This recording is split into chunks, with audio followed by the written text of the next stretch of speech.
Hello and welcome to Connected, episode 355. It's made possible this week by our sponsors, Squarespace, Indeed, and ExpressVPN.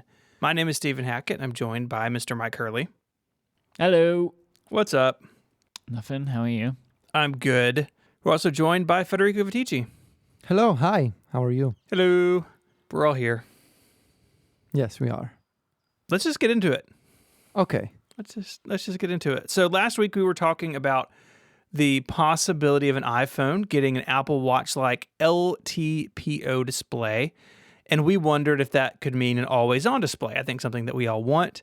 Well, Mark Gurman heard that and went out and reported that yes, it is looking like the iPhone 13 will, or at least the 13 Pro probably, will include an always-on display. Tip Tech meme. I mean, this article is like 3 days old, so I think they probably... We should have Tip Tech meme last week 3 days ago. when we were talking about this. In my mind, this is very similar to how Android does it, where you get the time and maybe some notification stuff. Like, this isn't going to be your wallpaper all the time, right? It's going to be some sort of... You could put complications. Apple Watch complications. That'd be awesome. Why not? Why not? Little bits of info. I get like a little carrot weather thing. Sometimes they update, sometimes they don't.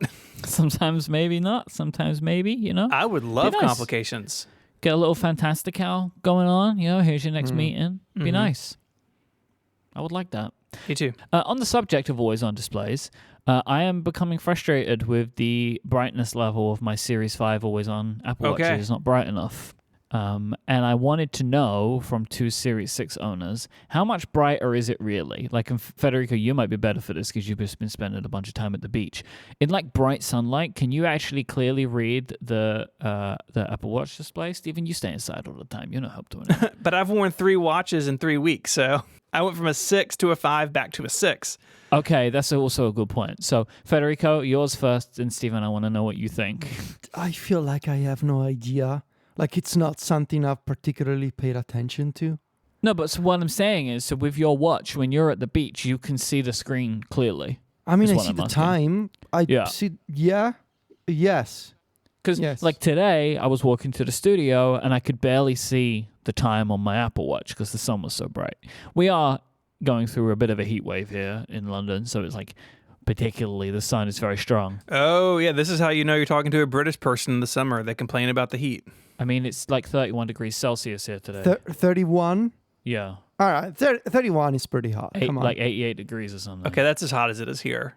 Yeah, so don't even come at me with this. Well, I'm not complaining about it. Doesn't it just rain in your country all the time? No, it actually doesn't rain that much.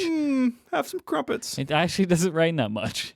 I think, Stephen, the only time you've ever been here, it was hot like that. So it was your really entire like perception of this country is it's always this hot. So don't even. That's true. And we had an apartment with no air conditioning. Yeah, exactly. So and that was your own mistake. Well, look. Well, here's the thing. Okay, I agree with Gray. You and Gray have talked about this. Y'all should just build buildings with air conditioning. It's not like the climate is cooling. It's doing the opposite. Oh no, it's happening now. New places are getting air conditioning put into them. That's not we are talking about the weather. Okay. All I wanted to know was the question about sunlight, and then everyone's coming at me. No, I haven't gone anywhere. I'm not coming at you. Okay. I haven't gone anywhere. I'm still here. I didn't come at you. All right. So, Federico, you don't have an opinion. Stephen, do you have an opinion? It is noticeably brighter. In fact, I really noticed. Is it though? It is. Okay. I really noticed when I was wearing my Series 5, like I could even like out of the corner of my eye notice it was much darker. And the 6, like the delta between the sort of wrist down and wrist up isn't very big. It's way brighter. Okay. All right. Go get a Series 6. No, this isn't that, is it? Right? Because we're approaching August. We're like 6 weeks away from the next Apple Watch. It's the worst time. I'm kind of only thinking, wouldn't it be great though if I did buy it now, because it's after that time when Federico said I definitely would have gotten one, and now I get one. No, I'm waiting because as well, like I want them to do. I'm hoping that they'll do a ceramic one, which I don't think they will, but I'm going to wait for. In fact, now that you mention it, I feel like there's a gap in my memory. Like, why are you wearing? Because you've been mentioning the Apple Watch, yeah, frequently as of late. Like on on upgrade as well. Yeah. Like I'm on a bit of a fitness focus right now. So okay. I want accurate step data and all that kind of stuff. The difference of like when I wear my Apple Watch to when I don't is like multiple thousands of steps a day. Like in like if I just have my iPhone tracking it. And I know why, because I just leave my iPhone and I walk around, right?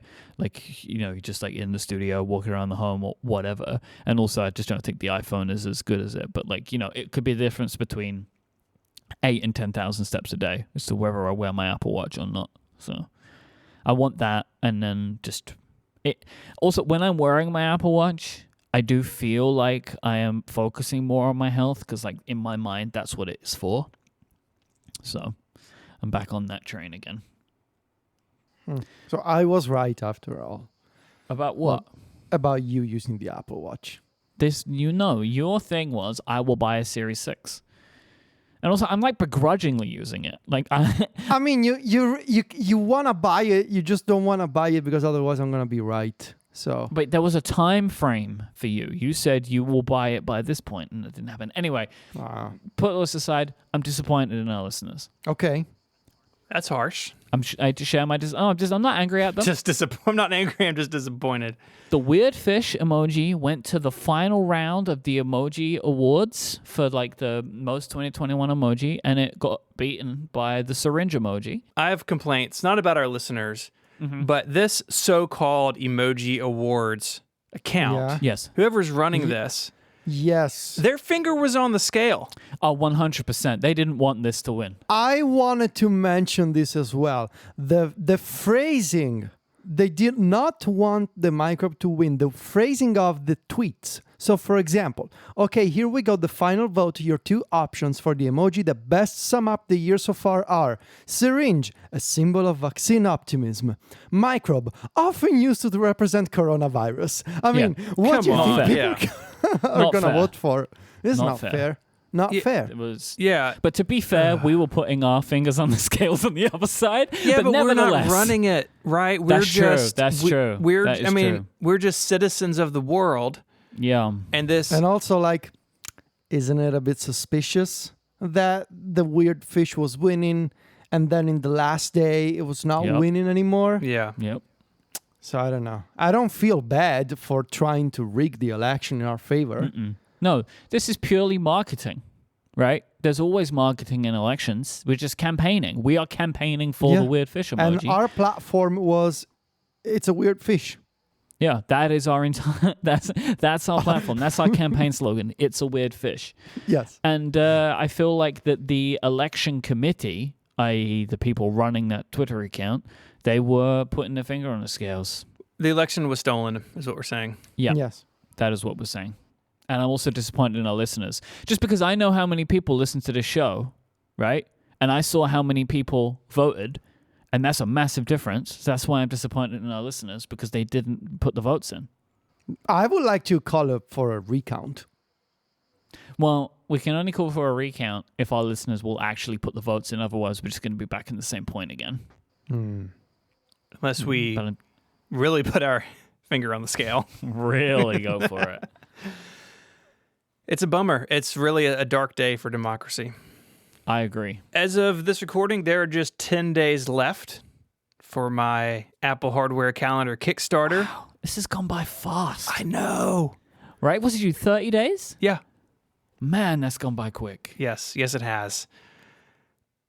So you should get on this. You should get a calendar and some stickers and some postcards, some prints. You know, digital files. There's lots of good stuff. Go check it out. Please. Do you have a plan for shipping all of this yet? Just a question. I need y'all to come to Memphis. The plan is it's currently July and they need to be with people by December. That's the plan, right? Lots of time is the plan. Yeah, so I'm going to set up Shipping Central over in the new side of my office and ship them out. Okay.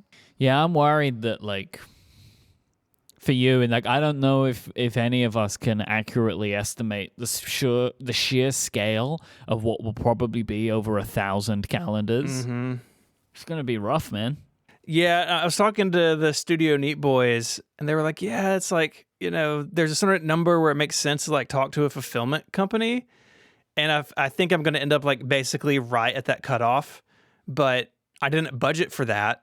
So I feel like 1,000 though, you could do it. I think it would take so. a long time, but you could do it. If it were closer to 1,500, I would more seriously look at an outside group. But the plan is right now just to buckle down and probably have a couple of weekends with a couple of friends over. And I mean, and even if you budget for like shipping 30 of those each day for a month, like that seems more manageable. Yeah, like 30 that actually a day. seems really doable when you put it that way. Or like spend like 2 hours a day on it, right? Like I could get through it. The other thing I think I'm going to do, I need to talk to some people, but I'm thinking about like having basically 2 stages where like I package them and there's a stack of the 1,000 calendars. Well, no, because 500 of them have prints and 500 of them don't, and so I can like pack them all and then just do labels. And I don't know. We'll see. I gotta see how the flow is going to work. What about the people that have ordered more than one calendar?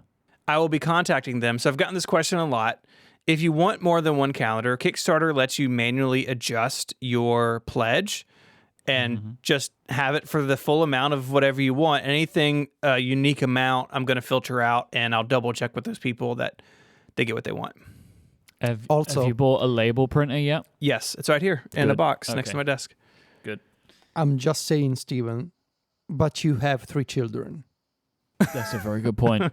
But I want them to go to the right place.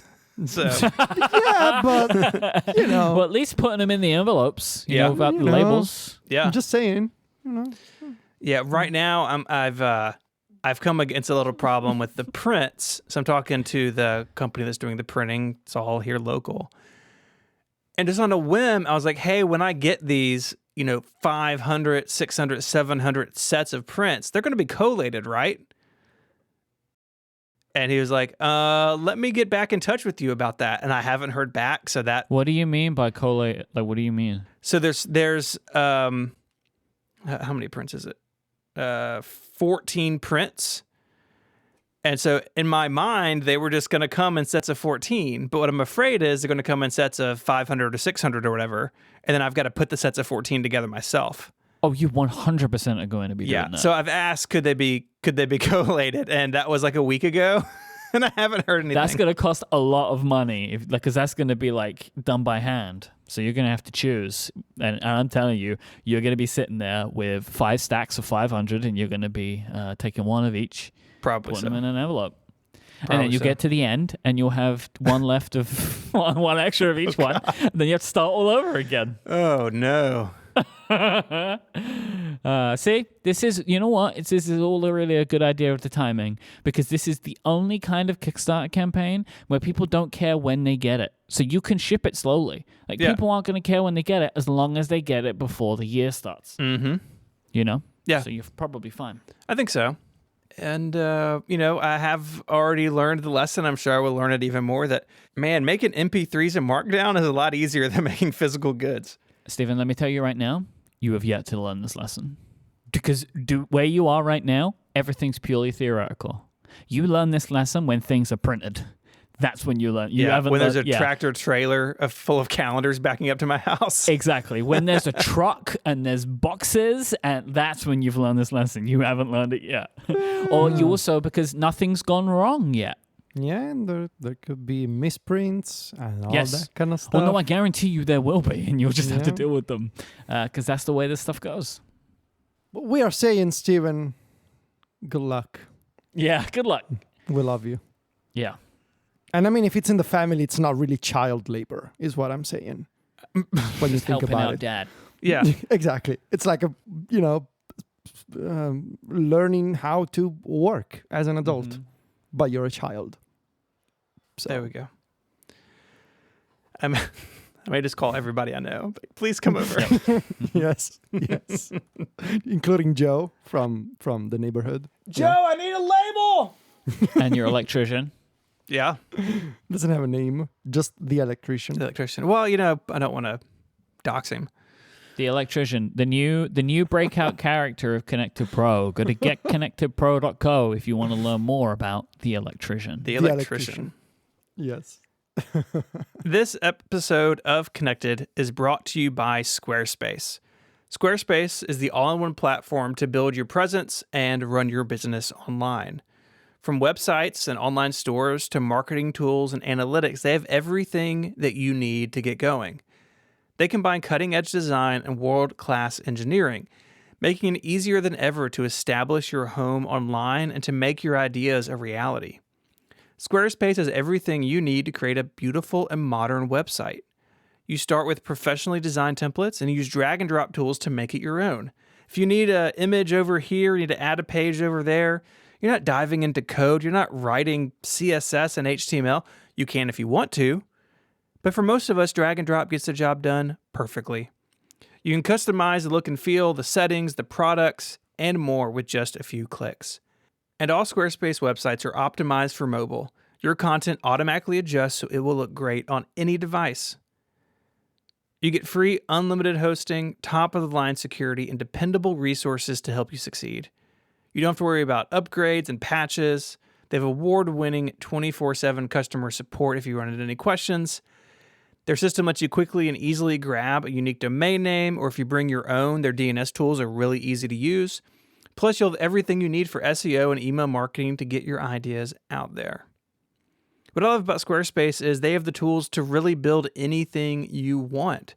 So if you just need a simple promotional website for your business, you could put together in an afternoon. But if you need a blog or host a podcast or have a store, you can do that too. You don't have to go out and download plugins and bolt things on. It's all built in with Squarespace. Head on over to squarespace.com/connected for a free trial with no credit card required. And when you're ready to go, use the offer code CONNECTED to save 10% off your first purchase of a website or domain. That's squarespace.com/connected. And you decide to sign up, use the offer code CONNECTED to get 10% off your first purchase and to show your support for the show. Our thanks to Squarespace for their support of Connected and all of Relay FM. So people have started receiving the smart battery packs, I believe, including my two co-hosts. Oh yeah. Do you want me to open it? If you would like to, yeah. Okay. Go for let it. me do a little unboxing ASMR for everybody. Okay, this better be good.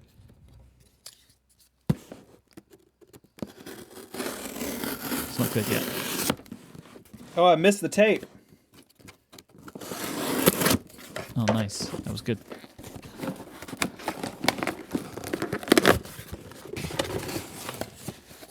Okay, I'm opening the box. Okay. Here it is. Here it is on the desk. That's good. That's good. Now that's my stuff. Okay. I'm sliding it out of the box. Yeah. Oh, boy. Oh, boy. I have to undo the tape. Get it. All right. I'm now going to unwrap it.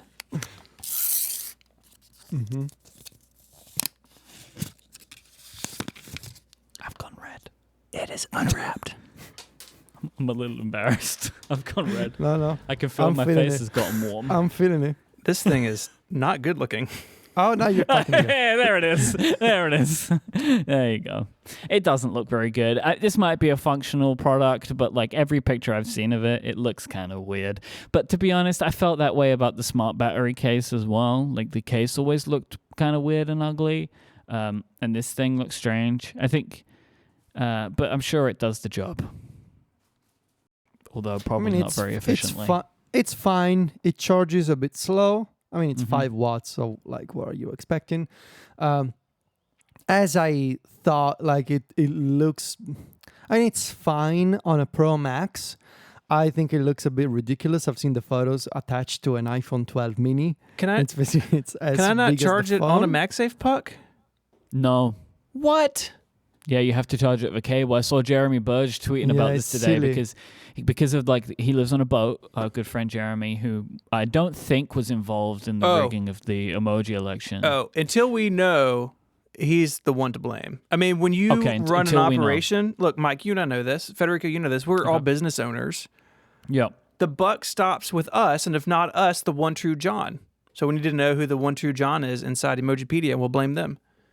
Okay, that's cool. So whoever the one true John is inside of Emojipedia, they're probably to blame. But he was tweet because he's got MagSafe everywhere on his boat and has now needed to add a cable to the boat. Because it's just easier because he has very limited space. Like, so MagSafe is good for him because there aren't a lot of surface spaces when you live on a boat. And now he needs a case for his new chargy thing. This looks so stupid. I have the battery plugged in and the phone on top of the battery. Mm-hmm. Okay, so I mean, obviously, I just opened it. Federico, what are your thoughts on this? You've had more time than me. It's one of those things where I got pretty much exactly what I expected. It's a small white brick that attaches magnetically to the back of the phone. I was also confused by the lack of MagSafe. Like, I thought that I could just put it on top of a MagSafe charger and that it would charge. And I think it's kind of silly that it doesn't. Like, why? Like, it charges via the iPhone, right? Yeah. Oh no, am I confused? This is all very confusing, the reverse charging deal. No, it doesn't charge via the iPhone unless the iPhone. If you plug the iPhone in and the battery is attached, it will charge the battery as well as the phone. And that's reverse charging, right? Yeah. So if that's possible, then why can I not put it on top of a MagSafe charger? I don't know. You should be able to, right? It's silly, right? Because it can charge from a MagSafe device. So why not from an actual MagSafe pad? I even tried it upside down, so like to touch the rings together, and it doesn't do anything. Because it feels like, right, this product is primarily aimed at people like Federico and Jeremy, of like, you're all in on MagSafe, right? Yeah. But now add a lightning cable to the mix, right? That thing you've been trying to get rid of, add that back in. Exactly. So I don't want to have that, which is silly, and I hope that maybe this is the kind of thing that can be fixed with the software update. I don't know. But otherwise, it's pretty much what I expected. It's it's the right size. I would have preferred to have more color options. And I would have preferred to have like MagSafe on the outer side as well, so that I could do iPhone, MagSafe battery, and wallet attached to the battery. I bet you know why it doesn't work? Because the magnets are the same magnet as in the puck, because it has to stick to the phone, right? So like it can't magnetically attach to the puck. You see what I mean? I got it lined up for a second, and the amber light on the battery flickered, but I can't tell if it's... Yeah, it flickers, but it does not. No, it doesn't charge. Did I tell you all I bought a MagSafe Duo charger? Oh, no. Nice. Yeah, for travel, like it? and Mary is using it. She's at the beach this week, and she gives it a thumbs up. So, I mean, this is fine. Like, it's not very pretty, but I do like that you can separate it, and your phone doesn't have to be enormous all the time. Like with the smart battery case, you were just committed to having Megaphone all the time, right? Yes. It doesn't completely wreck your phone Yeah. for the whole time you maybe potentially want to charge. Mm-hmm. And that's what I like about it, how I can bring this along, and it doesn't take that much space in a bag when we're going to the beach, or if I'm going somewhere and I have a backpack, for example. It doesn't take a lot of space. It doesn't ruin my phone, and I can snap it on just when needed. And that's, for me, that's the appeal of MagSafe. Like the sort of the fact that you can mix and match different kinds of accessories, and they always attach the same way. And what's also nice is that you can see the battery status in the widget on the iPhone. Right now, it shows you the wrong icon for it in iOS 15 beta, but it's correct in 14.7. So I assume that in beta 4, it'll show you the proper icon for the MagSafe battery pack. Yeah, it's like that UPS thing again, right? Or whatever it's called. Yeah, I've seen someone post a picture. Oh, it of just that. shows you a lightning cable right now in iOS 15. In 15, it shows you. In 15, it shows you like a lightning connector. Yeah, but it's right in 14.7. Yeah, it's always kind of funny running a beta when there's new hardware out, because the beta often doesn't know about the hardware. It's like, oh, we got to do it over there too. Yeah, I mean, I think for travel, this is going to be a nice option. If you need more power than this or faster power for this, then you get a battery with a cable, right? But if you don't need that, you just kind of need something to keep your phone on like a low simmer on a flight. I think it's going to be great. Yeah, I think that honestly, my biggest issue with it is just that the battery isn't big enough. Like if I'm getting a product like this, I want at least one full charge out of it, and it seems like with the Max, this won't do that. And so like that would be, for me, the main reason I wouldn't want a product like this. Like if I'm going to get a battery pack, I want to be able to get at least one full charge. Mm-hmm. But because if you really want it that bad, just Yeah. buy multiples of them, get like a utility belt like Batman, and just like... Or like Chewbacca's like cross body thing, just have a bunch of them on I there. have no idea what that means. I know. It's a Star Wars. I know glad. Chewbacca's like the bear, right? Yeah. Sure. Like the like Bigfoot guy. Yeah. He's a furry. Yeah. Very Bigfoot-like. I like that it's here since I'm now running iOS 15 on my phone. I could use the extra battery life, so that's good. The design, I saw some people on Twitter talking like it kind of looks like an iPod. It's just like rounded corners and smooth. I was texting with Quinn Nelson last night, and I was like, it looks like if Apple made a cigarette pack. This is what it would look like. Oh my god!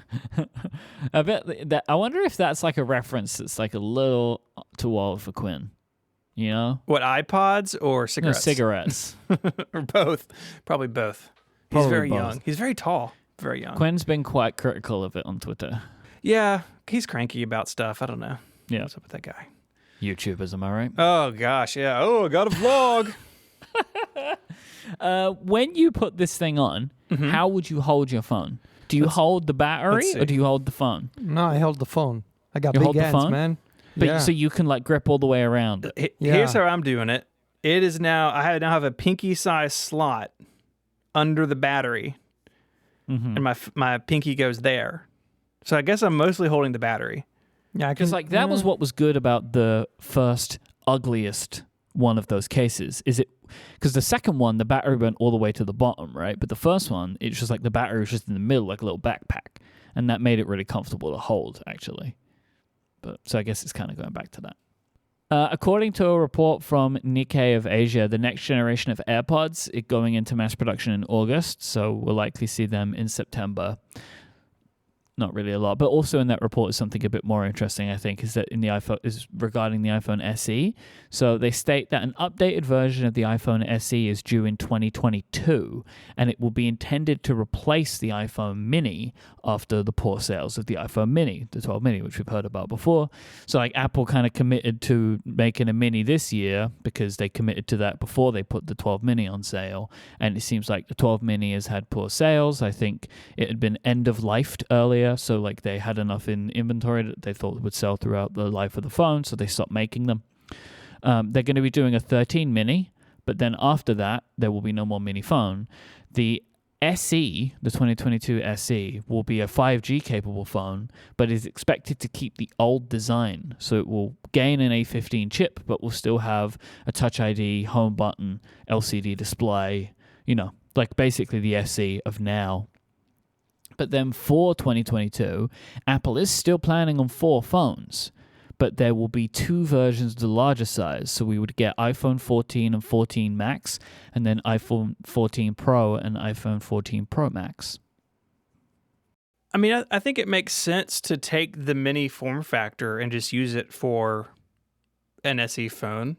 No, but they're not doing that. That's what I'm saying. Yeah, but I'm saying that makes sense. Do that instead. Because but that's expensive. It is now, but would it be in 2 or 3 years? The SE has always used the old design, right? So it used the 5S design when everything got bigger, and now it used the design of the 8 when everything has Face ID. So like, where does that go unless there's another redesign coming? I still feel like the Face ID stuff and the screens are still just so much more expensive than Touch ID and an LCD screen. I think that's where that's what's happening. So sorry everybody that loves the Mini. Yeah, this is going to be a year where my wife gets a back-to-back update because if it goes away, it's like, get you the newest, tiniest phone I can, and you'll be set for a while. Maybe like in 2024, they'll Yeah. make an SE that looks like the 12 mini. Yeah. I think unless something really wild is coming, like, I don't know, like in screen Touch ID or something, like from what they have now, the 12 mini chassis is the obvious successor to the SE. It's just a matter of when or if they can do it. Because to your point, the way they've done it in the past, they've been able to like, oh yeah, we're just like still making the 5S and just like change out the processor and the cameras and you have an SE, right? Like they've done it in a way that can be really cheap, and maybe that's not possible now, but I hope they don't cancel. Like this isn't a phone for me, but it's a phone for a lot of people. The SE, I understand. I still struggle to understand the mini. It's like there's people that use the mini like non-ironically, and they like it. I have two people in my life that love it and swear by it. One of them is underscore. This is fascinating. Why is it? Is it like the novelty effect of going back to a small phone, where like you don't really like the small phone, you like that they made it again? Because like, I don't know, would you go back to a small television in your house? Like, oh, look how beautiful this small television is. I think the thing is, for a lot of people, it is that like it is a device just to be held in the hand. Like no matter, your phone is always to be held in your hand, and if the big phones are uncomfortable for you, then fine. No, the big phone I understand, but like even the regular size, like the SE and the Pro, like that feels like just big enough. Like the mini is so small, and the trade-offs for it. Like, well, I think ultimately, Federico, what you are saying is the way that things were played out. Most people, vastly most people, believe that it is worth going bigger and staying that way, not going back. Otherwise, Apple would make this mini phone forever. Believe it or not, Apple's a company that loves money. They're motivated by money. Interesting. And so if products sell, they keep making them. Like, I think a lot of people are going to take this as like a personal affront or a spite that Apple is putting on them, right? Yeah, like they did in the many year gap where the SE was like older and older before they made the SE2, right? People begrudgingly went up to the iPhone 10 or something because they thought the SE was never coming back. But I know people, I think we all know people, who begrudgingly got a bigger phone and now would never go back. And Adina is one of those. She resisted getting a new iPhone for so long. She had like a 4S and then a 5, and she did not want to do it. And then she was really excited about the iPhone 10. She loved the camera and stuff, so we got her an iPhone 10. And now, like when the Mini came out, I was like, would you want this? Like, no way, I like a big screen now. People who know my wife, she is a very small person. And so you would expect that she would maybe want the small phone. But no, it's like, I like the big screen on my phone because I do everything on my phone, right? This is what ends up happening for people. They move to a big phone and they stay. And it's not necessarily the Max, right? The Max is humongous. It's a massive phone. It's too but much. like the regular ones, either the 12 or the 12 Pro, they're great, right? Like it's a great size for most people. And I know if you like the Mini, like that's awesome. And I'm sure that you love it, right? But unfortunately, you don't have enough comrades. Yeah, I feel like I've always struggled to understand the Mini because with age, I've realized that holding small gadgets is really, really, really bad for my hands. This is also why, like, I wanted to start playing Metroid, like an old GBA game on an actual Nintendo DS that I still have, and nope, cannot do it anymore. Too small, right? So too small. You know, I actually think the pandemic's been pretty kind to the 12 Mini because a lot of people have not realized how bad their battery life will be. Yeah. Because very good point. I think that is a thing that a lot of people that maybe even own that phone will have not yet realized, is that the battery life is really bad on it compared to what you would have come from before. Like, can you imagine? Nobody's ever happy with the battery life of their phone. Can you imagine losing multiple hours of battery life? Like, that's going to be pretty rough. Still, though, if you like your Mini, I mean, this is like every time we talk about it, we got a bunch of really upset people. And we joke about it. We understand that different people have different needs and preferences, so that's fine. But also, like Apple as a company, obviously they're looking at this as a product, not as a, I guess, mission. Like if it's not selling enough, it's not selling enough. Yeah. Well, let's talk about how I bought a Windows PC. Wait, this is like a fake out, right? I surprised you finally. No, I think this is like a fake out. I think I know what's going on here. Oh, you think? I think. You think? Oh, am I wrong? Why do you think this is a fake out? Well, because I think you're talking about the Steam Deck. Oh, okay. Well, then. I did pre-order that. I did pre-order that. Okay, then. No, but I was just setting up Windows 10 a few minutes ago before the show. Okay. And I have what's going on? I have photographic evidence that, if you allow me, I will post in the Discord. So if you're not a member of Relay FM and Connected Pro, this is what you're missing out on. Me posting photos of the Windows 10 setup process. Let's see. For example. Why have you bought a PC? For example, you see this, just a moment, beautiful setup message. So I feel like you need some context here. So I would love it. We have been constantly asking for it since the moment you said it. I have this new desktop headphone amplifier and DAC. It's called the Matrix Mini iPro 3. It's this beautiful piece of hardware that is now sitting below my Mac Mini. And it's just a headphone amp for my wired headphones that is also Roon ready. So for those not aware of Roon, it's ROON. So Roon is this incredibly powerful music app for Mac, Windows, and Linux that is usually used by audiophiles and people who have their own sort of offline music library, like a folder full of albums and songs.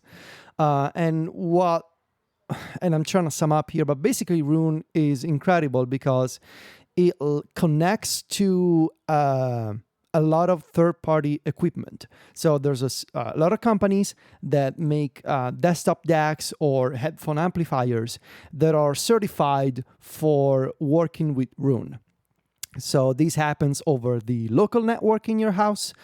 You run Roon server on a computer, and it finds these Roon-ready accessories on your network, and you can stream music from that server to the Roon-ready headphone amplifier, and it streams lossless. So even if you are streaming wirelessly over your local network, there's no compression, there's no quality loss. It's bit-perfect streaming from the server to the Roon-ready headphone amplifier. Once again, mine is called the Mini iPro 3. You can look it up. It looks really nice.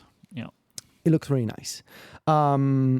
So my original thought was, I'm just gonna run Roon on my Mac Mini. And obviously my music library is stored on a Samsung T5 external SSD. And so as long as my Mac Mini is on, I can listen to music. I can plug in my wired headphones into the headphone amp and I can listen to music that way. The problem is my Mac Mini is in the bedroom and we prefer to keep it shut off at night. Like in the evening, like as soon as I'm done recording podcasts, we don't like having this computer so close to our bed. Sometimes the fans start spinning and it gets warm and it's really hot here. And there's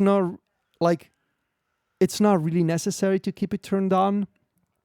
But that posed a problem for me. Like, okay, so if I want to listen to music and this computer is off, it means that Roon is not running. So I started thinking about okay, how can I spin up a Roon server instance somewhere in my house so that the Mac Mini, like the computer, doesn't have to stay on. Like, what's the cheapest way to have a server on at all times that's running Rune? And can I just confirm something? Because I think I might have gotten lost here. The Mac Mini has your audio files on it. And they are stored on an external drive. The Mac Mini doesn't have them. Okay. The external drive was plugged into the Mac Mini. And what are you listening on? Headphones? Yes, headphones. And what are the headphones plugged into? The headphone amp, the Mini iPro 3. And is the amp plugged into the Mac Mini? No, it's connected to Wi-Fi. That's so that's the wireless part is between the computer and the amp. Yeah, But the amp, that's correct. I assume you have to power it. Yeah, the amp is powered, and that's fine. It's got a So small for display. example, if you could have the Mac Mini on in the bedroom, you could have you could be on the balcony and you could have the amp plugged in, and you could have your headphones on or speakers plugged into the like amp. on your and belt.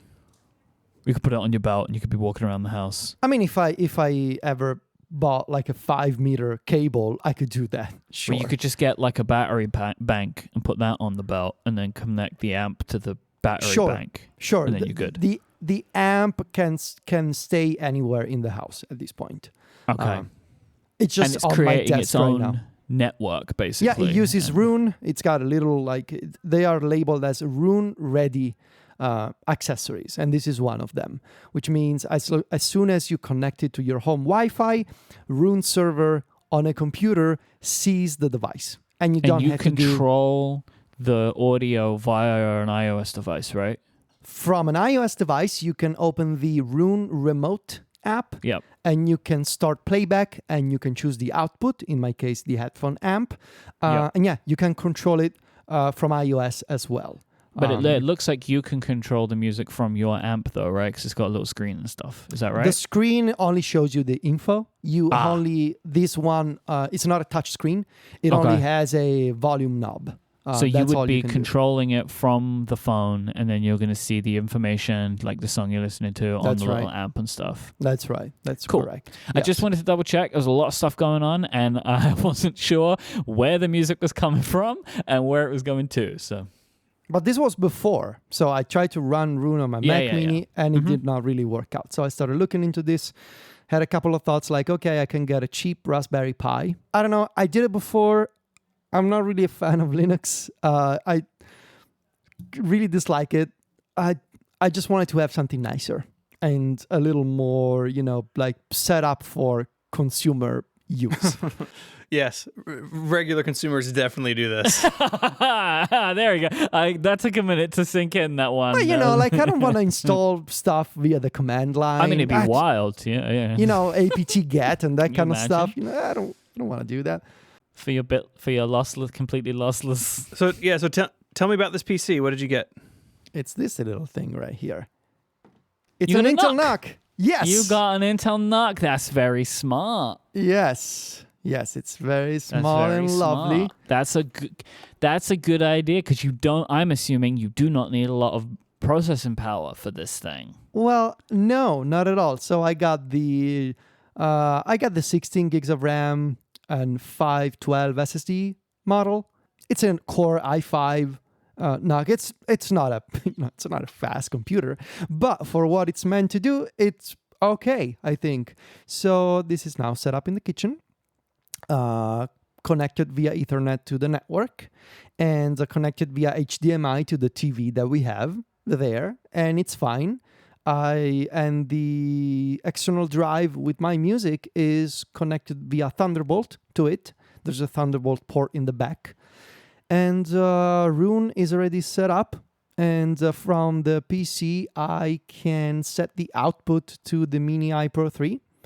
It saw that headphone amp right away on the network. Once again, that's thanks to the Rune-ready capabilities of it. And the setup was a little, it's Windows. I'm not a fan of anything on it, really, but it's 1/3 of a Mac Mini, both in terms of size and cost, and it's basically just a bit bigger than an Apple TV. It's perfectly in the cabinet where we keep the modem and the Apple TV. That's cool. It's small and compact. It's got 2 USB ports in the front, so I was able to connect my Magic trackpad and keyboard for the initial setup, and they worked right away. Plugged in my Thunderbolt drive. I just needed to confirm via... There's a thing called Thunderbolt Center on Windows. Whatever. You just got to say allow connection or some sort of dialogue like that. And yeah, I was basically good to go in like 20 minutes. And I assume the plan is for this to run headless, right?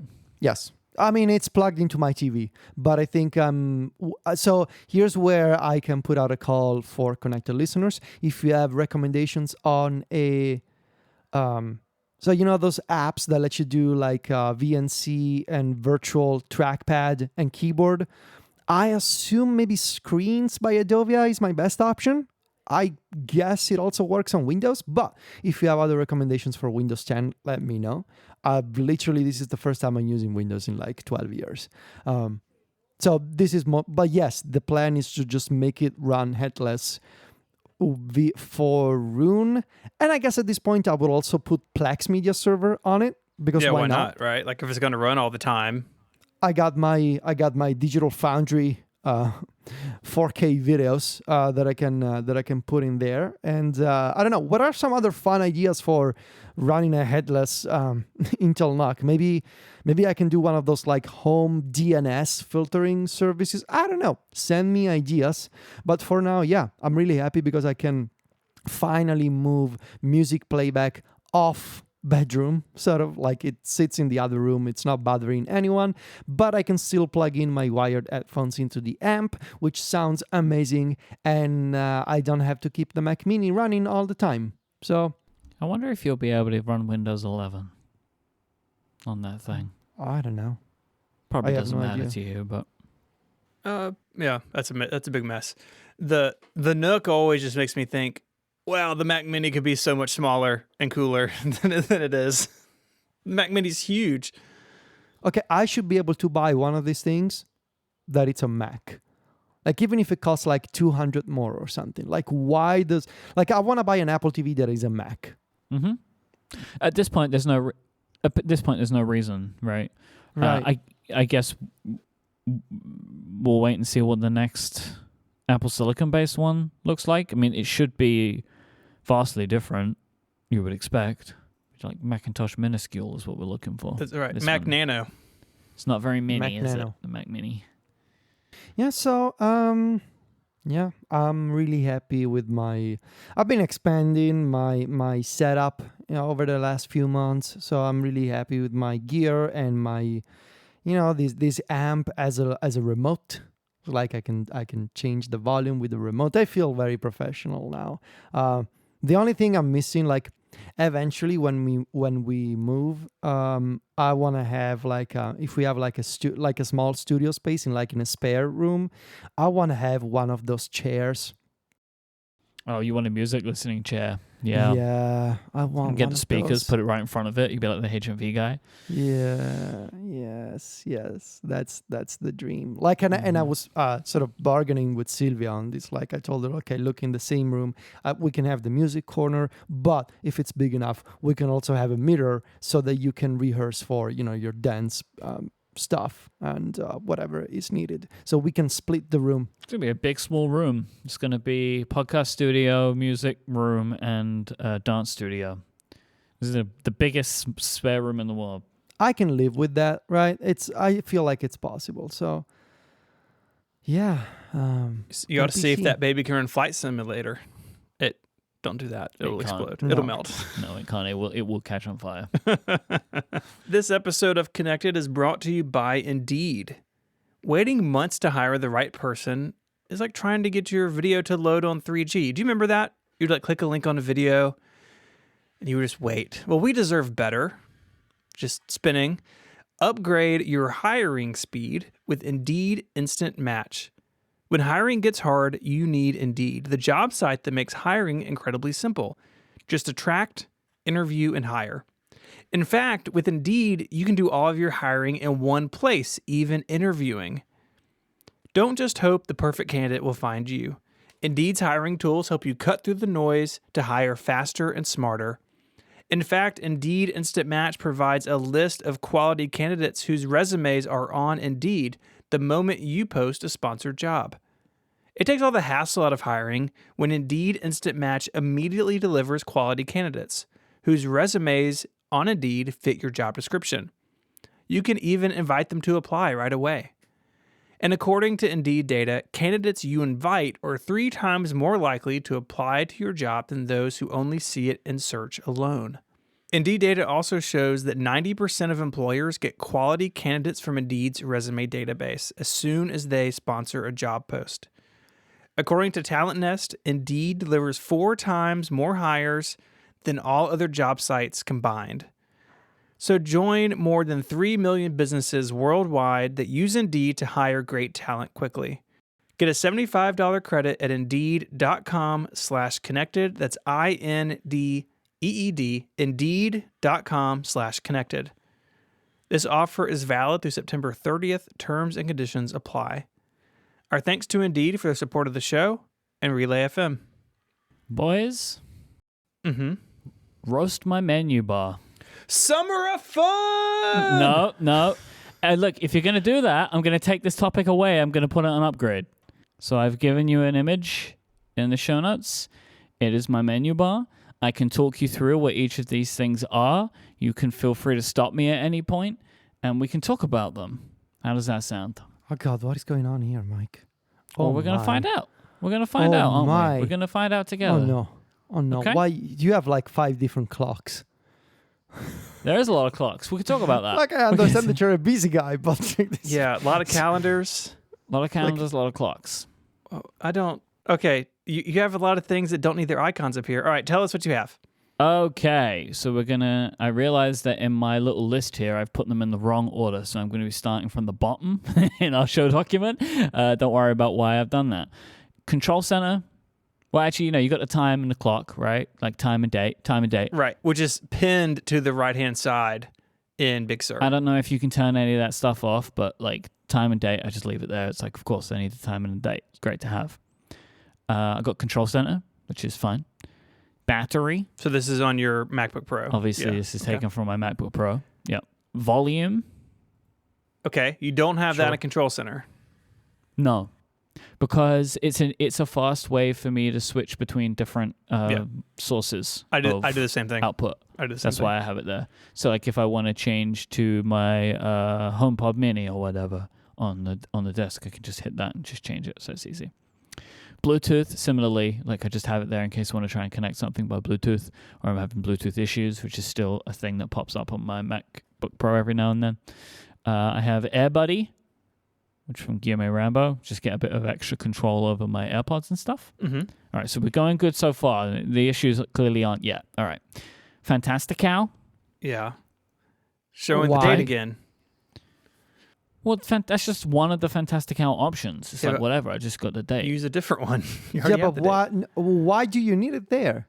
Because I'm constantly checking and adding things to my calendar. From the menu bar, not from the main app? I invoke it with a keyboard shortcut, and it brings up the menu bar app. And you're fine with that?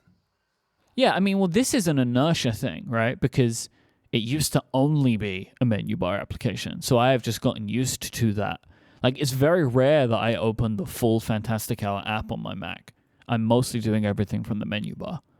Interesting. Because plus as well, like if what I'm doing most of the time is just adding a task. So all I want to do is hit the keyboard shortcut and add the task in. I don't want the full application to open. I need to see the full app to add an event.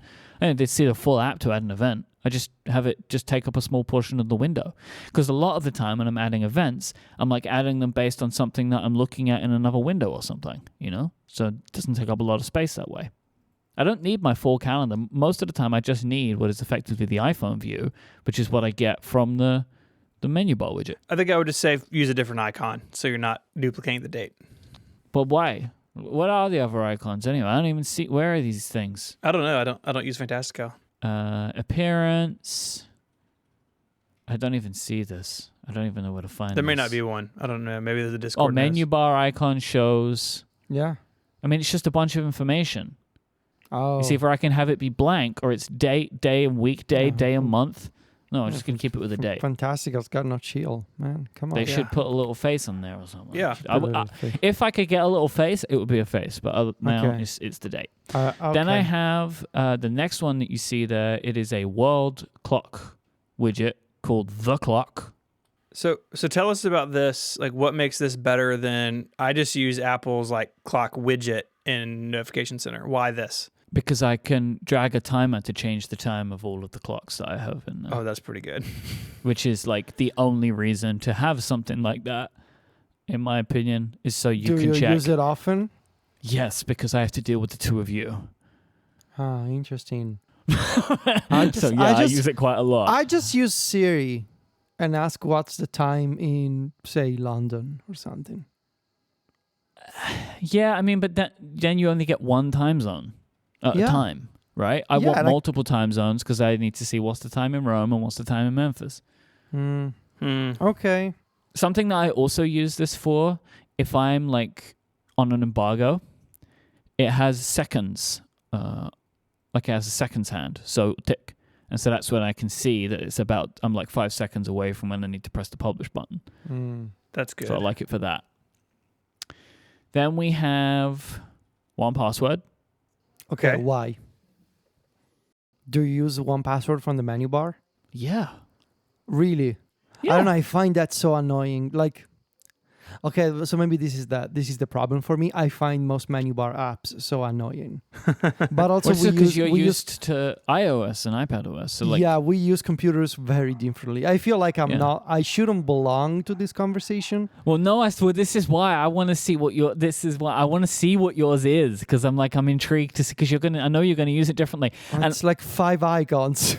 I'm already excited about it because you're asking me questions that like no Mac user would ask, why do you have the 1Password in your menu bar? I don't know. I just prefer. Nobody would ask that. Like, I just prefer to open the full 1Password app. Yeah, I get that. But what I like about the menu bar thing is it's actually contextually aware. So sometimes if I have an app open and it needs a password, you hit the 1Password menu bar icon and it knows what app you have open and it gives you the password related to it. Okay. It's very good stuff. Okay. It's like, why would you have 1Password in Safari? In fact, I do not keep it there because I find it very annoying. Yeah. You know you can turn that part off. I don't like that when it does the autofill, but you can at least have it in the menu bar.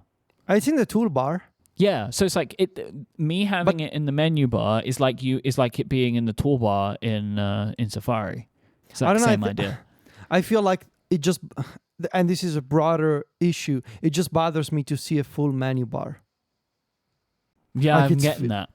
It's like having a cluttered desk. Yeah. You know? Mm-hmm. Anyway, please continue. There's more. There's a lot more. Peacock. Why? Because when you have it in the menu bar, you get a widget. And I much prefer having my calculator just in a widget accessible to me always by a keyboard command. Opening the app. So you have memorized a lot of different keyboard commands. They're all along a similar thing. So for me, it is Command Option C for Fantastical and Command Option P for Peacock. Interesting. So you're using C because it's the calendar, but you're using P because it's Peacock? Well, because they'd both be C, wouldn't they? Well, the Fantastical should be F.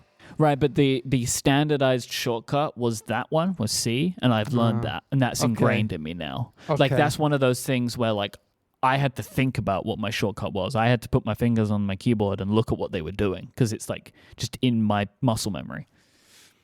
Okay. If they would have both been around at the same time, it would have been F and P, but it's too late now. So when you click the Peacock icon, it shows you, like, a calculator as a drop-down from the menu bar. Yeah. And then you can hit the numbers on the keyboard and the input goes directly into the menu bar thing. Yeah. Okay.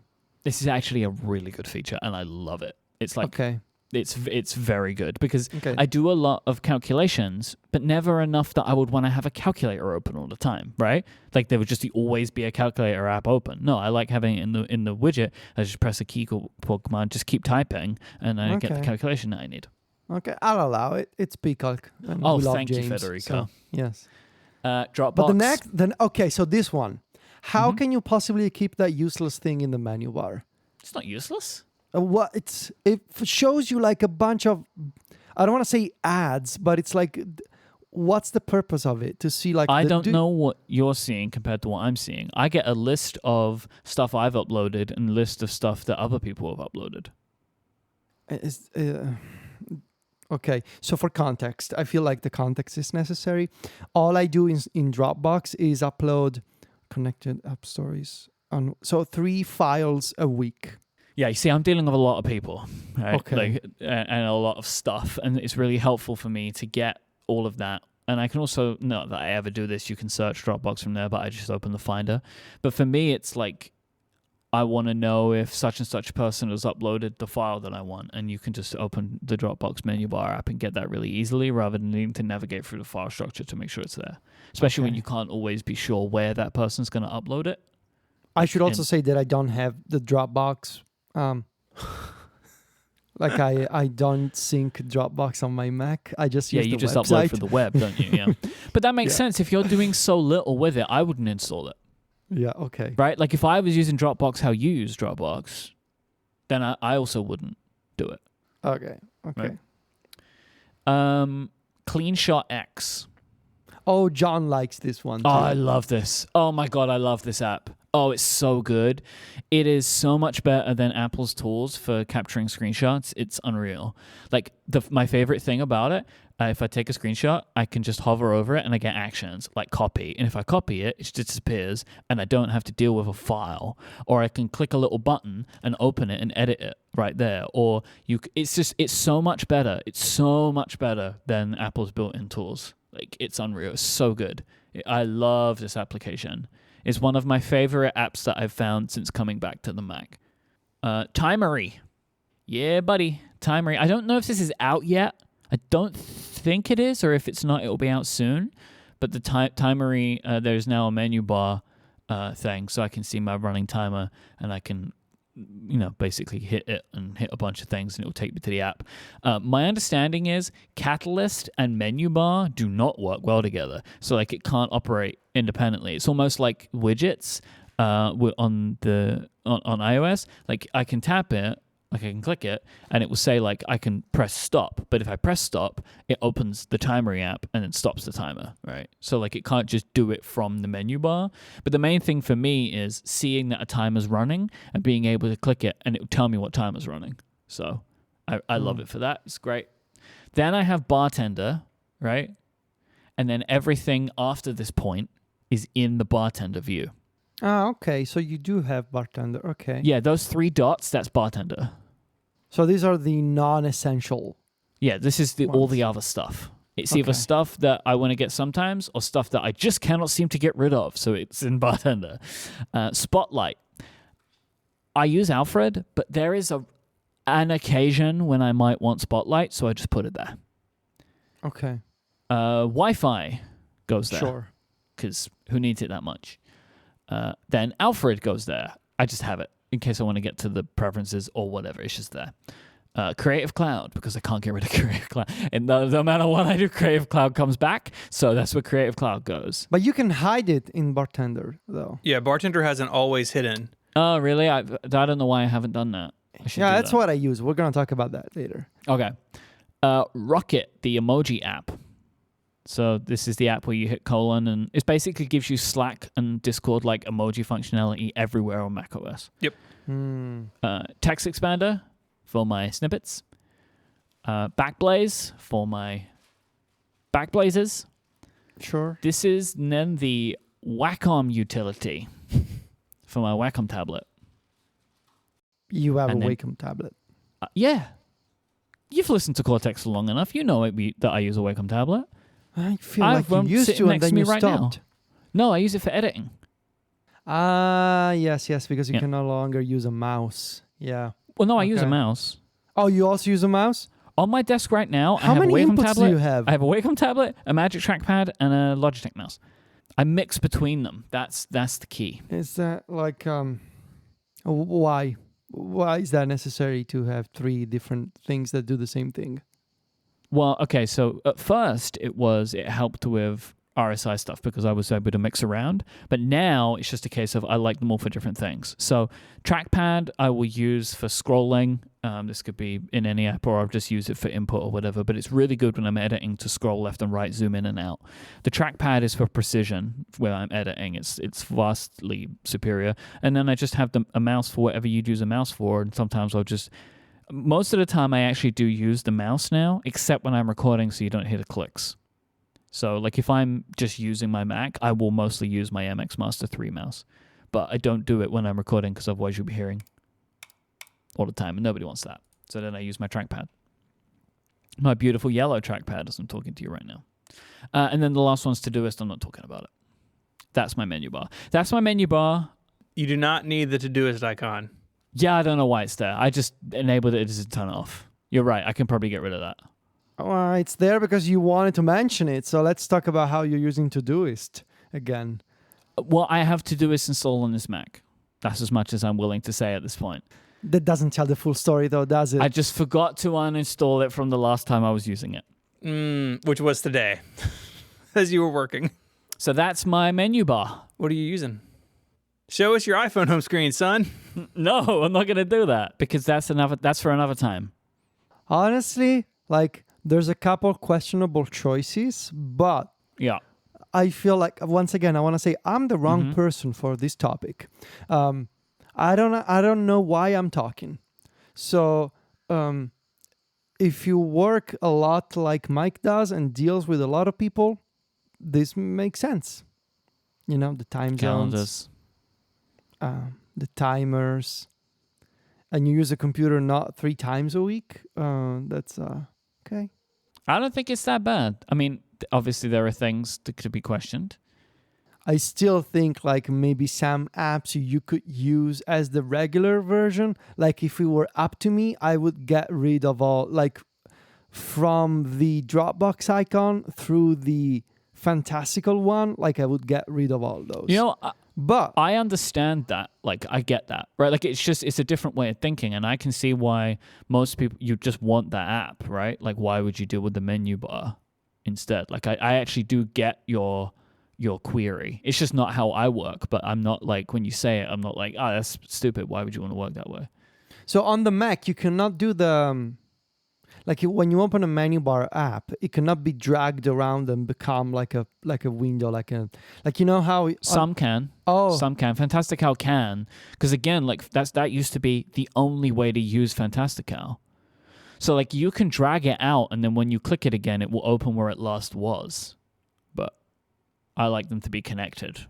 But it's not like on the iPad where when you drag the icon, you can choose slide over and split view, right? Because you split view on the Mac, it's not like on iPad. No, because they don't actually act like real apps. If you drag it out... Man, actually, no. You know what? I'm wrong. Okay. I kind of can do that in a very weird way with Fantastical. So ignore that part. Yeah, it does. It gets the little stoplight icons, and you can put it into a split and all that kind of stuff. But not every app supports not this. that I've seen, anyway. Okay. That's my menu bar. On my iMac, I do have a few different things. I don't know why, but the keyboard preferences thing I have there. But mostly this is the way it looks. So this is Steven's menu bar. It's good, right? There's a lot of stuff I don't understand here. So at least Myke's menu bar has a bunch of popular icons. This one just feels like it's got a bunch of little... Steven's a Mac hipster, right? So there's a bunch of stuff that's oh... Yeah. It's these apps you never heard of before. You didn't get this app's first album or something like that. Do you want to talk us through what you got going on? Yeah, I do. So let's start with what is hidden behind Bartender. Okay. I have Elgato Control Center because I have 3 Elgato lights, 1 on this desk and 2 on the other, and I can change the brightness and the color temperature from the menu bar. I do that because the Stream Deck, even though they're all made by the same company, the Stream Deck seems to forget that there's lights on the network sometimes, and so I have that as a backup, so it's hidden behind Alfred. When are you ever using those lights with your Mac? Well, the one At the Mac, I use when I'm on Zoom calls. Like yesterday, we were on a Zoom call. I had it on. You put those on when we're on Zoom calls? I want to look good, son. Just one. I just have one over here. The two at the other desk I use for streaming, and I have a Stream Deck over there as well, and I just have the control of them on both, because like right now I'm doing a lot of photography over there for the calendar. The PC's not up and running, and so I can just hit those two buttons on the Stream Deck or in the Elgato Control Center and have control of them that way. Up next is Keyboard Maestro, an excellent automation tool on the Mac, which if you have not spent time with, you really need to. It's so confusing, though. Yeah, you got to get the hang of it. Yeah, you really do. It's so confusing. Why in the menu bar? Because it runs as a menu bar application, so it can listen to But why do you need it to be keyboard there? commands. Why don't you hide it? Because if it's not in the, it has to be in the. Well, you can't hide it in Bartender? You can hide it. No, but it does let me get to the palettes and able to edit things, so it's there. I mean, it's behind the little dot. But still, you hide Spotlight. So. You could put Spotlight behind the ... I don't need Spotlight. I have Alfred running without any menu bar icons, by the way. I don't need a stupid felt hat up there. Why do you think that hat's made of felt? Whatever it is. Why would you assume that it was made of felt? That's a really strange... It's a bowler kind of hat. felty, you know? This is one of those things where you don't know if I just said something that isn't true, I think. That is called a bowler hat. Maybe. No, it is. I have no idea what we're talking about. The hat, Alfred's icon, it has a little hat. Yeah. Yeah, it's a bowler hat. Yeah, it's a hat. Yeah.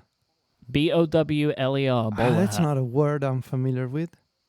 Up next is Mac Media Key Forwarder. Oh, what's that? What is that? Wait, what? Oh my God, it's a GitHub page. Oh no. Mac Media Key Forwarder? Well, and the guy stopped working on it because he switched to Linux, which is not good. That sounds like a great thing to continue keeping permanently available. Yeah, no, I since I've taken the screenshot, I have built Keyboard Maestro's Keyboard Maestro macros to take care of this. So in some version of macOS, recently in the last 3 or 4 years, they changed the media transport keys. So F7, F8, and F9 on my keyboard are back a track, play, pause, and forward a track. And it would work for any media. So if you had a YouTube video and you hit F8, it would play or pause the YouTube video and not control the music app. I in no way want that to be the way that my computer works. I want these buttons to be hot glued to the face of the music app. Like, I don't want them to control anything else. And so having this Mac Media Key Forwarder app lets you basically hardwire those buttons to iTunes and then later music. But you can also do it in Keyboard Maestro. I'm fiddling around with the best way to do that. Mac Media Key Forwarder could do it. You can also use Bearded Spice, which is another app that does this. I would like to give some real-time follow-up from James Thompson, creator of the popular menu bar app Peacock. The bowler hat is a hard felt hat with a rounded crown. Told you, son. Something had squeezed into your brain somewhere, and you were like 70% sure it was called a felt hat. So you said that, but it's made of felt. So you were right, and I was right. Adobe Creative Cloud, again, because you can't get rid of it. You can't get rid of it. It's impossible. It's like a zombie. Up next is Better Snap Tool. So you're probably familiar with Better Touch Tool, which lets you do wild things to your touch bar. And I have that on my MacBook Pro. This menu bar is from my desktop. Better Snap Tool is kind of like Moom, where there's many versions of this that basically lets you like drag a window to the side of the screen and it take up half the screen. The way macOS does split screen apps is bad, and this is much better. And I really love what I've seen in Windows 11 so far with their window management. It seems really cool.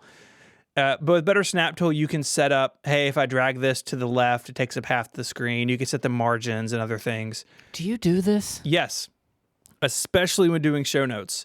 So I'll have one Safari window on the left with Google Docs and all my research or other materials in the other Safari window on the right. I use it all the time. There's a good device that you might like. It's called an iPad. Yeah, but then I got to use the iPad. I don't do that. iPads are really good for this. Like you take a display, you split it in half, you put one app on one side, one app on another side. It's awesome. Yeah, but then I got to look at that version of Safari. I don't want to do that. I'm realizing now in having this segment of the show just how many more things at once you guys do. because you're Mac users? I think that the thing is, and this is not a burn. Oh no, burn him. Burn him. No, it's just can do. Yeah. And this is one of the things that brought me back to the Mac. It's not that I do them, it's that when I want to, I can do them. And that's become valuable for me in certain circumstances. Sure. No, I mean, But I still use my iPad for many hours a day, every day, and I love it. No, it's just, it's weird because like I remember working like this 10 years ago, right? And I don't know, it just makes me feel a bit like the odd one out. That's all. It took me a while to get back into it, but now I'm like very into this like many windows open kind of lifestyle, even though I think it's horrifically ugly. But I'm surprised you use better Snap Tool, especially because you have such a freaking massive monitor. Yeah, I mean, I've used it for a long time. It still meets my needs. There are lots of others. There's Moom, there's Magnet, there is, one of them has like a window in the name of it. There's a bunch of utilities that do this. Better Snap Tool kind of fits the way that I work, so it served me well for a long time. Up next, I have the Stream Deck app, which is garbage on Mac OS. Myke, do you have the thing where it just opens itself sometimes? I don't use a Stream Deck. Oh yeah, you have some like hand wired mini keyboard On my PC, yeah. Yeah. Well, I got a Stream Deck on both my desktops, and so it's there. Can you get it? Does it have to be in the menu bar? I don't know. You're the one who uses it. Check for Again, bartender. Yes. No, it is. Look at the screenshot. Everything to the left. No, like permanently hidden. Why is it there? I mean, I still need it sometimes. Okay, well then keep it I got 32 inches of space, man. Just be glad I'm using bartender. I don't care if you use bartender. Seems like you care. Turn it off if you want. Up next is 1Password. We've spoken about. You mentioned Rocket, which I cannot recommend enough. That's next. The next one after this is Quitter by Marco Arment. I don't think he even works on it anymore, but it lets you hide or quit applications after a set amount of time. And so I have this, I can just tell you what I have set up in here. So I have a bunch of apps hide after 3 minutes of inactivity, including 1Password, Calendar, Parcel, Mail, Good Links, and Reader and Slack. And so these apps basically just hide. They don't quit, but they hide if I haven't used them in a number of minutes. And I really like that. Yeah, I don't understand that. I really like things kind of just going away. I don't want to quit them. I think his idea was, I could just tell the Twitter app to quit every 5 minutes. I don't mind that. Twitter's on a separate space for me, so it's not where I'm working. But I like the hide after a set amount of time. I tried recreating this in Keyboard Maestro, and if someone in the audience knows how to do that, let me know. I fiddled with it for a long time, and basically I couldn't get Keyboard Maestro to like count inactive time correctly. So if someone knows how to do that, let me know. Up next is where'd my screenshot go? Up next is Downlink. This is a free Mac app that pulls satellite imagery from the GOES satellites. And so these are weather satellites, and you can set where you want to see. So it has like full hemispheres, continental US, which is one that I see. So Memphis is kind of like pretty close to the center of the screen, which is nice. Atlantic, Pacific, US West Coast, South America, Northern South America, lots of different areas of the globe. And then it refreshes the background image either every 20 minutes or every hour. So I like that it changes. And I love seeing, like when I'm on my desktop, like seeing all of these cloud formations and stuff over the globe is pretty cool looking. So is this for the weather for your city or not? No, it is showing like pure satellite imagery. So yes, I guess I could see, it looks like clouds in Arkansas, but I mean, I'll send you a picture of my desktop right now. I mean, it's pretty zoomed out for like a weather application, I guess. So anyways, that is uploading. That's a 49 megabyte screenshot. Way to go, Mac OS. Okay. After that, I've got Text Expander and Hazel side by side.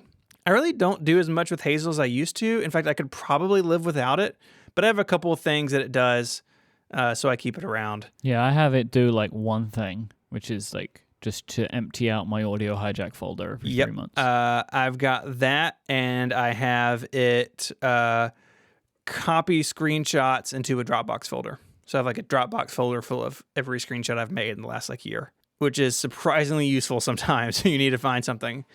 Mm-hmm. And then Backblaze, because that's how I back up my machine online. And all of that stuff is hidden by bartender. So I click the little 3 dots, then they show up. And if not, my menu bar is pretty tidy. Very nice. Let's take a break and we'll finish this up. Yep. This episode of Connected is made possible by ExpressVPN. You can browse an incognito window, but that's not as private as you may think. Your activity could still be visible to your employer, school, or ISP. If you really want to stop people from seeing the sites you visit, you need to use ExpressVPN. Think about all the times you use Wi-Fi at a coffee shop or hotel. Without ExpressVPN, every site you visit could be logged by the admin of that network. And that's still true even when you're using incognito mode. What's more, your ISP, your internet service provider, can also see and record your browsing data. And in the US at least, they're legally allowed to sell that data to advertisers. ExpressVPN is an app that encrypts all your network data and reroutes it in through a network of secure servers so that your privacy online, your activity online, it stays private. It stays yours. ExpressVPN works on all your devices and is super easy to use. The app literally has one button that says connect. Just tap it and your browsing activity is secure from prying eyes. I use ExpressVPN for years, times that I feel like I need this additional security. It's so easy to use. It's so fast. A lot of VPNs really slow down your traffic, and that is not the case with ExpressVPN.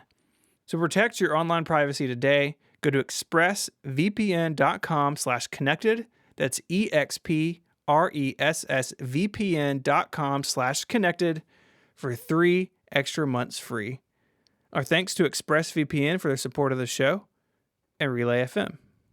So the icons that I have visible are, I think, really pretty minimal. I've got Carrot Weather. I can just click on that, see the weather, or I can see it just in the menu bar. Is the Carrot Weather Mac app, it's still the old design, right? Yeah, it is. Okay. I wish that would get an update, but I would imagine it's out of Office platforms, not the most important one. Yeah. Dropbox is next to that. I keep Dropbox visible because that is how I work with everyone I work with in terms of moving files around, and it is very useful just to, at a glance, see if something is syncing or to see if something got added maybe when I was away. So I'm in that Dropbox menu bar app all the time. Mm-hmm. And then Time Machine, like to know what my backup status is. Then I have Media Playback. This is part of my trying to move away from the Mac keyboard forwarder thing. I thought, well, maybe if it's just up here, but that doesn't really do it either for me, so that's not going to stick around. I kept that for a while and ended up removing it. I don't really like having that in the menu bar as much as I thought I would. Yeah, that's probably short-lived. And then System Volume, for the same reason you do. I gave you a hard time, but my reason's the same as yours. I could very quickly select the right output. Mm-hmm. Fast user switching. I don't really know why this is here. I'm the only user of my computer. This was the main thing I was going to ask. Like, you just like to see your name up in the corner there? I kind of like having my name up there. It's like, hi, Steven. Hey, buddy. Like that. Is this what you Click think on about? it. It's my little cartoon guy. And then Control Center and Notification Center, which is, for some reason, as we've discussed, behind the calendar. You may have mentioned this already, but like I just was like, saw the little satellite thing. I know that's downlink, but why is that in the menu bar? Like, what does it do for the menu bar? That is how it runs. So it is just a menu bar app. Oh, it has to be open? All right, fine. Because I knew it did the wallpaper thing, but I didn't know that it had to be open for that. Yeah, because it downloads new images. I have it do it every 20 minutes, and so it's got to be running. So it's like a menu bar app that makes new wallpapers for you. Very nice. All right, settle in for the next 2 hours because Federico needs to talk through with you all the things he has in his menu bar. Yes, this is a very busy menu bar that I have right here. So, okay, so I should say about this menu bar, there's one icon I forgot to hide, and there's another. Oh, damn, son. And there's another one that I cannot get rid of. So, starting from the right, time and calendar, Control Center, and then immediately bartender. There can't be many people in the world that have bartender and have so few things visible before bartender. I just don't want to see anything if I don't need it. No, I get it. Like, this is no criticism of you, but you must just be in a very small club of people that want or need bartender, know it exists, and then enable it in the way that you have. Yeah. You know what I mean? Yeah, like, maybe. it feels like it feels like it is a Mac power users app, of which you are one, even though you don't use it, but you still use the Mac and you know a lot about the Mac, right? So you have this application, but then you also don't want anything else. I find that kind of interesting. Yeah, so the reason I keep it is because there's a few extra icons that I feel like I want to have them there if for quicker access, but I don't want to see them at all times. So about this menu bar, I should say Spotlight, I forgot to hide. I never use it. So this has already gone in the hidden section of Bartender. Do you use any kind of quick search thing instead of Spotlight? What's quick search?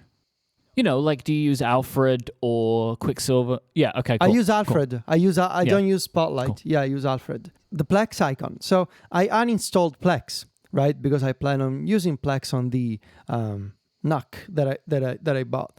But I tried everything. So I have what's it called? Hazel. That, you know, when you uninstall apps, it does the cleanup for you.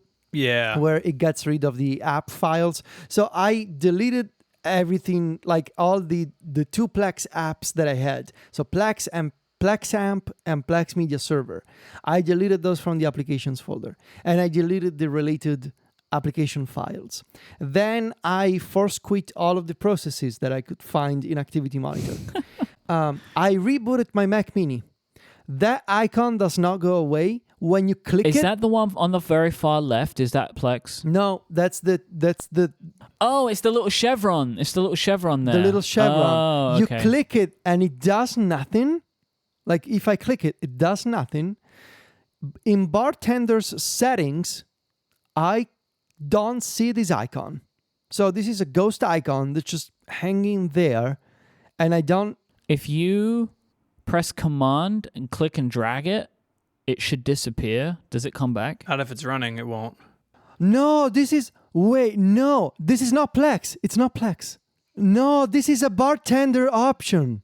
Oh. Oh no, I don't want to have this here. Yeah, you can turn that off. So if you hold This whole Command, time he's been going mad, you know. I wasted like 5 minutes. It's called Hidden Item Divider, and you can uncheck it, and it goes away. Oh no! See what? Where? In the Bartender General Preferences. That is incredible. See, if we wouldn't have done this segment, you wouldn't have gotten the answer. You to live this. with it forever. Yeah, you see. I thought it was now you're like, Plex. now you're happy we did the menu bar segment. Where is this? The setting? Preferences in Bartender, it's under General. Yeah. Show hidden item divide. Oh my god! Thank you. Yep. So now it's much nicer. Okay, so I am. Oh, okay. Hold on. Now you're the most happy we did this segment. Do you remember App Zapper? Yes. Yes. Do you remember that app? I just thought of that when you were talking about uninstalling. You'd like drag an app on it, it'd be like, pew, and it would be gone. With a little zap. Yeah. That was such a great app. So this is my new menu bar. Okay. So after Bartender, there's Wi-Fi, Bluetooth, volume, and time machine. Okay. Backblaze. Both of these icons are activated, or like they're shown in the main menu bar when there's like a change to the icon, like when you're performing a backup or things like that. Then I have. Okay, so why do I have this Zoom icon? Because you're on a call. I don't need this. Don't quit Zoom, please. We are revising the menu bar again. So we're hiding the Zoom icon. Okay. So this is the final version of the menu bar. Hold on. Are you taking a new screenshot then? I am taking the this is menu bar Tichy v3 _ final. Okay. So this is my final menu bar. Where is it? I'm not, mine is as it was when we did the challenge. You can't. Well, I needed some help Yeah. to get it to a place where, okay, so there's a Time Machine, Backblaze, and the last one is ExpressVPN. Sponsor of the show, but I do actually use it for one very specific problem, which is the website where I purchase my lossless albums. It's not available in Italy, therefore I have to use a VPN to buy that music. Yep, I have these problems all the time where it's like John sends an article and it's from like the Chicago Tribune and it's like, no, you can't read that. It's like, okay. Oh, but that shortcut looks like the system VPN. Oh yeah, no, it is network preferences, I guess. Because I think you can start it from either Yeah, place. but it says connect ExpressVPN. Yeah, So that's you how I've can. been using it. Yeah, you can set up either way. I kind of like the system VPN icon, and it's been the same for a really long time. I mean, it's kind of fun. I don't know what it is. It looks like a laser beam. It looks like the top of a truck. Like if you're looking Both at of a those truck things. from above. Yeah, no, I see it. Yeah. I like the that. panic track seen from above. Yeah. I don't know. But yeah, That's it. Menu bars. Do you have anything you would like to say about menu bars anymore, Federico? no, not really. Because you had a lot of opinions about menu bars earlier. You good now? Did I have opinions? You did. Maybe you got them all out. Mostly I had questions. Questions are not opinions. Yeah, I suppose. They're just the start of it, the potential beginning of an opinion. Oh, I like that. Okay? That feels like something you could put on like a poster. She got a tattoo for that. That would be a big tattoo because you said a lot of things. Yeah. You said questions are not opinions. They are just the potential beginning of an opinion. Yes. That is a huge I know. tattoo. I know. Could be a T-shirt. Well, Sylvia has a full poem on her rib cage, so I think it's doable. Is that what you want? So she has a poem that I'm sure means something to her, and you want questions are not opinions. They are just the potential beginning of an opinion. Yeah, but if you get it in English, it looks more fancy in Italian. So all my friends would be like, "Oh, is that the text from a song?" So I would have to get it in Italian. Yeah, it's an early Death Cab album. You haven't heard of it. Pretty much how it works with tattoos. You get them in a different language, they look so much fancier than they actually are. That's why everyone does like Chinese script for peace on the back of their neck, and it really says, corn dogs.